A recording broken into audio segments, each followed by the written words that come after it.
אומרת לי, אני פאני, אני אם לארבעה ילדים, ואני אומר, כדי שהילדים שלי יחיו במדינה הזאת, אנחנו חייבים להשיב מלחמה שערה.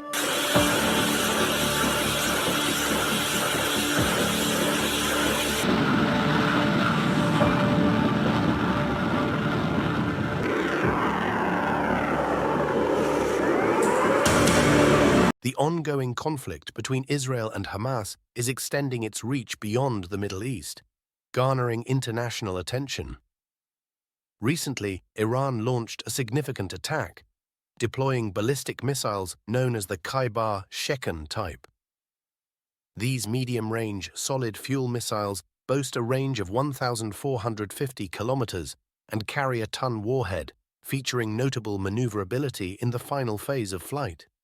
Additionally, Feta hypersonic missiles were reportedly utilized, according to U.S. military expert Scott Ritter.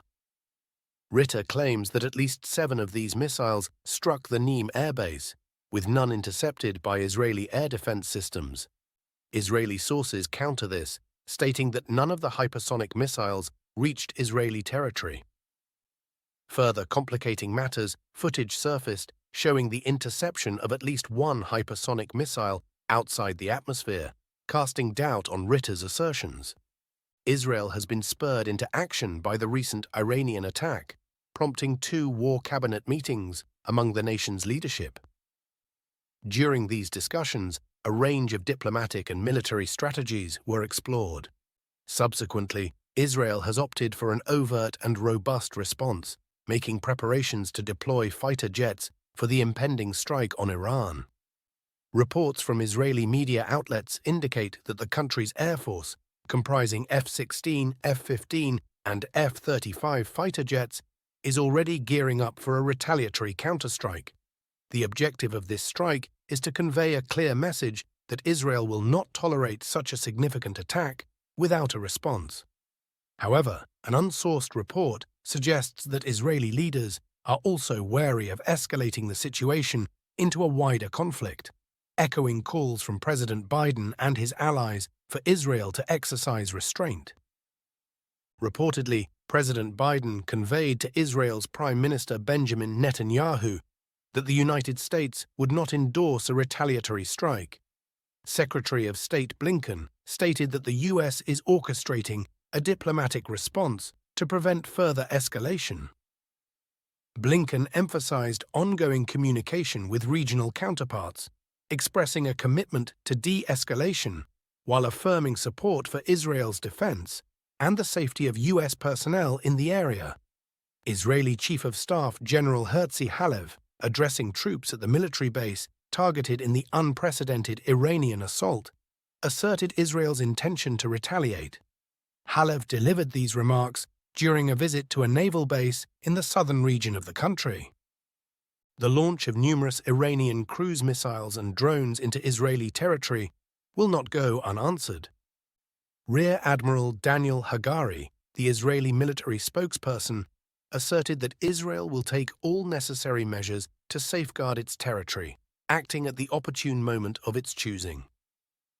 In retaliation for the deadly attack on the Iranian consulate in Damascus, which Iran attributed to Israel, the Israeli military launched over 300 drones and missiles into Israel late last night. In his initial official statement regarding the attack, Hagari also noted that those killed in the Damascus incident had perpetrated aggression against Israel. He further clarified that the individuals targeted in Damascus were members of the Quds Force, actively planning attacks against Israel. Among the assailants were members of Hezbollah and Iranian affiliates. To the best of my knowledge, there were no diplomats present, and I am unaware of any civilians being killed in this assault. The Israeli military claimed that with assistance from the United States and other allies, 99% of airborne threats were neutralized, resulting in only minor damage. It appeared that the Netin base sustained light damage during the attack. Images released by the military yesterday depicted the crater left by the strike on the base's construction site. Despite the upheaval, Iran has announced its intention to continue its actions. An Iranian official disclosed plans for a second strike on Israel, promising to utilize previously unused weaponry in the conflict. Additionally, earlier today, Syed Mohammad Morandi, a professor at Tehran University and the son of a former Iranian government official, asserted the success of Iran's weekend attack. Morandi suggested that Iran deliberately baited Israel and its allies, allowing them to exhaust their resources and reveal their technological capabilities. He warned that if Iran were to launch a major assault on the Israeli regime, it would be significantly more impactful. Before we continue further, tell us, are you enjoying the video? If yes, please like and share the video and subscribe to our channel for more videos about the current trends of geopolitical landscape. Iran is fortifying its numerous underground missile bases in anticipation of future developments. Concurrently, Iran is seeking support from Russia following its significant offensive against Israel. The Iranian Foreign Ministry commended Russian Foreign Minister Sergei Lavrov, citing a recent telephone conversation between Lavrov and his Iranian counterpart. Lavrov purportedly assured Iran of Russia's backing in the UN Security Council. Pro-Iranian media outlets portray Tehran's reception of Russia's remarks as positive. However, skepticism arises regarding Russia's characterization of the Iranian attack as restrained, given the involvement of 350 missiles and drones. Despite this, both Russia and Iran maintain allegiance to the Syrian regime. Iran justified its assault as retaliation for an airstrike in Damascus, which it attributed to Israel. The assessment indicated that Russia had no uncertainty that Iran would retaliate following the Israeli strike on its consulate in Damascus. Presently, Iran has issued threats of additional strikes, asserting that its response will be more forceful and intense should further actions be taken by the Zionist entity. This action aims to establish a fresh deterrent against Israel, aimed at curbing any future actions by Israel. Iran seeks to alter the regional dynamics to enable direct attacks on Israel in the future, while evading direct reprisals. Iran has explicitly stated that its utilization of 350 drones and missiles was restrained and aimed at deterrence. Previously, Israel had been attempting to deter Iran, whereas Iran now asserts its role in deterring Israel and seeks support from Moscow in this endeavor. Iran's backing of Hamas and Russia's silence on the October 7th incident illustrate Iran's efforts to align Russia with its regional objectives. Iran is attempting to frame its military actions in legal terms, asserting that its response to the Zionist entity is in accordance with the principles of the United Nations Charter and conforms to international law. Russia frequently employs international law and legal justifications to conceal its activities, including the incursion into Ukraine. The report indicates that Iran and Russia are increasingly cooperating on the global stage. Another official from the Iranian regime emphasized Iran's desire to avoid war, but underscored that if attacked, Iran's response would be resolute. Some officials suggested that Moscow is apprehensive about the situation in the Middle East, yet finds itself preoccupied with its own concerns. According to Russian state media, presidential spokesperson Dmitry Peskov expressed Moscow's unease regarding the Middle East situation.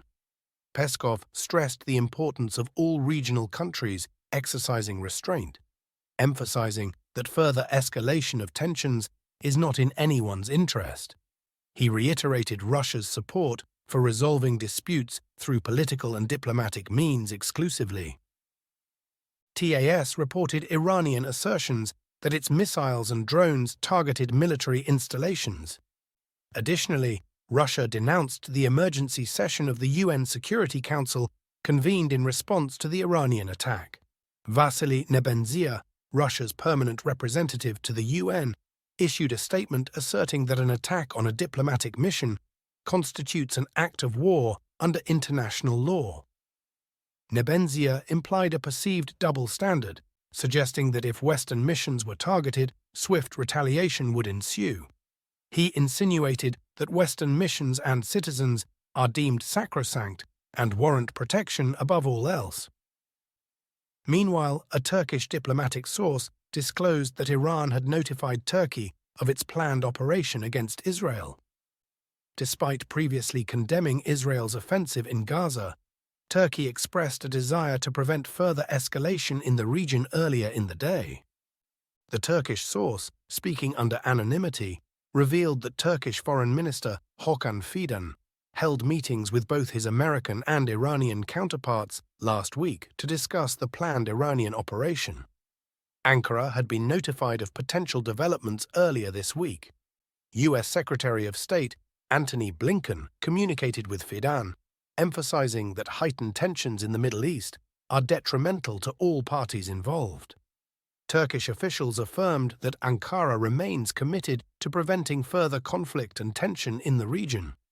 Additionally, a Turkish security source disclosed that CIA Chief William Burns met with Ibrahim Kalin, the head of Turkey's MIT intelligence agency, during the Eid al-Fitr holiday. Burns requested Kalin to serve as a mediator in resolving the Israeli-Iranian tensions, although specifics were not provided. The source also mentioned that the two discussed ceasefire initiatives in Gaza.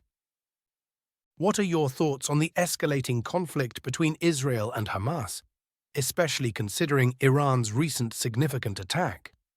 How do you view the role of the United States in the conflict, particularly in terms of supporting Israel's defense while emphasizing the importance of de-escalation? Let us know in the comment section below. Do you want to watch more videos like this one? If yes, please like and share the video and subscribe to get exclusive videos about current trends of geopolitics. Until the next video, stay tuned.